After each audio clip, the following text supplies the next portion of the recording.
It has been 20 years since the fall of communism, but the regime that meant death for tens of millions of people has never been condemned morally, and it's left many KGB veterans in charge of the Russian government today. Former Soviet dissident and Cato Institute senior fellow Vladimir Bukovsky reflected on the need for Russia to acknowledge the criminal nature of its communist past at the Cato Institute, October 13, 2009. This is a portion of his speech. The worst scenario, which one could have imagined 20 years ago, could be observed in Russia today. What we see there is a march backwards, I would say. Some kind of revisionism, some kind of restoration process going on there.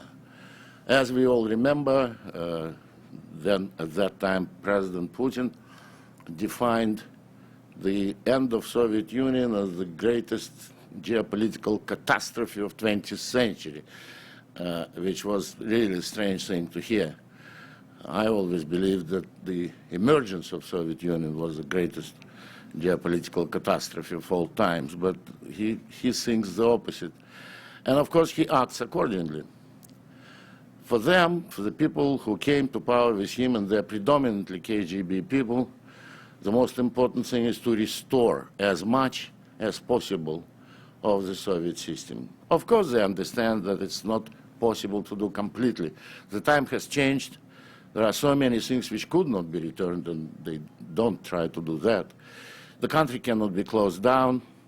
With modern technology, with internet, with mobile phones and satellite television, you can't close down the country. And if you don't close it down, you can't restore the Soviet system. Also, I doubt they can introduce many restrictions on movement anymore. For example, the right to travel abroad, although may be irritating for them, nevertheless is impossible to cut down. In the country which is so much corrupt as Russia today, any restrictions actually translate into a price of bribery. It's kind of a quasi-market mechanism. So if they try to reduce certain degrees of freedom for people, people would just pay bribes bigger than they would done otherwise. So it is attempt, a not very convincing attempt at restoring the Soviet system, but sometimes pretty painful. I mean, elections today are not elections. We all know that. I participated 2 years ago just for fun in what they call presidential elections. It was not presidential elections. It was not elections at all. It was kind of a game. What would they invent to disqualify you? We did it, several of us, including Garry Kasparov, myself, Nemtsov, and Kasyanov. And we thought who of us would be disqualified on each on which stage. That was kind of a game. And Garry was the one to drop, the first to drop down.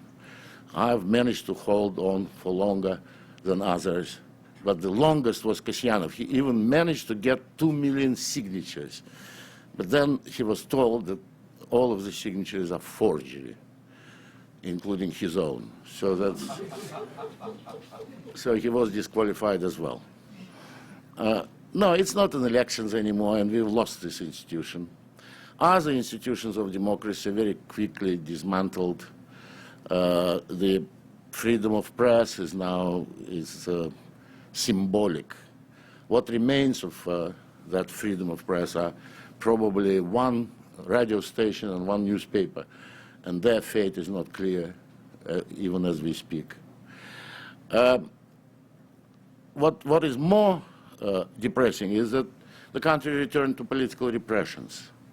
We have today a couple of dozens of political prisoners again, which I thought would never happen in my lifetime. Even more than that, at a certain point, the psychiatric use for repressions was returned again. And that was by far the most depressing news for me. I thought we buried that method of repressing forever.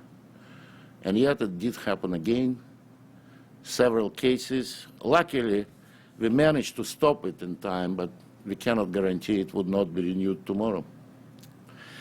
Also, the new feature, which we didn't see much, but our parents saw a lot, political murders. That became kind of normal way of life in Russia today. Someone calculated that in the last 8 years, 62 journalists were murdered. I would imagine not all of them were murdered by the orders of Kremlin. Some of them were ordered by local authorities because they were investigating local corruption. But nevertheless, this kind of practice is condoned from the center because none of these crimes was ever successfully investigated and prosecuted. So it is for this very day, not a single of these assassins was brought to justice. In the foreign relations, the current leadership also is trying to restore what they used to call the Soviet sphere of influence, which makes them aggressive and somewhat dangerous for the neighbors. We've seen a year ago what happened with Georgia, but it's only one episode of many. Previously, before that, we had rather sad story of political pressure on Estonia. Right now, we can observe a mounting pressure on Ukraine because of the coming Ukrainian presidential elections, with all sorts of threats and rumors being circulated. The idea of Kremlin, of course, is to scare the population by the prospect of possible military conflict so much that they would vote for pro-Moscow candidate. I think that's their calculation, but I'm afraid they are not very good at this kind of analysis, and they're bound to miscalculate greatly. I would expect the Ukrainians would actually become very angry at these attempts at meddling into their elections, and they would probably elect the most anti-Russian candidate, just as their way of reacting to it all. Vladimir Bukovsky is a senior fellow at the Cato Institute and a former Soviet political dissident. You can watch the full event at cato.org.